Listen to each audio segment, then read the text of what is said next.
Para ito sa mga batang nagsasalita na pero hindi pa madalas o hindi sumasagot kapag kinakausap. What if subukan niyong magkamali? Kunwari lang, kasi gusto nating gumawa ng mas maraming pagkakataon na magre-react sila. Baka may naiisip na pala sila pero nahihirapan silang ilabas. O baka hindi sa kanila malinaw na inaantay pala natin silang sumagot, na meron pala silang turn sa usapan. Sa speech therapy, meron kaming technique na tinatawag na foils o sasadyain yung magpakita o magsabi ng mali para susubukan nilang itama. It's a playful way for kids to learn through interaction pero zero pressure. Magpapakita ako ng ilang halimbawa. Kunwari, may hinihingi sila doon sa mataas na shelf. Tapos, kunwari, hinuhulaan mo, ano bang gusto mo? Gusto mo ba yung bola o yung bote? Okay.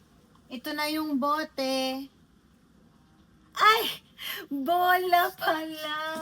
Okay. Pwede rin, kunwari, may nagre-ring na cellphone. Tapos, Daddy, kunin mo nga yung toothbrush ko. Kailangan ko sagutin. Hello? Hello? Wala akong marinig. Hello? Cellphone pala kailangan. Pwede rin naghahanda na kayo lumabas. Let's go! Tara, lalabas na tayo o magsuot na tayo ng socks. Ako din, magsusuot na ako ng socks sa kamay. Ready na ako! Sa paa pala! Sobrang simple lang, di ba? Pero ang dami niyang nata-target. Like joint attention, turn-taking, and problem-solving. And syempre, yung expressive language nila.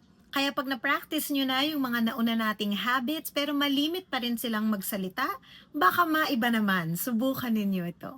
Hope you try it. Happy talking! Mabuhay!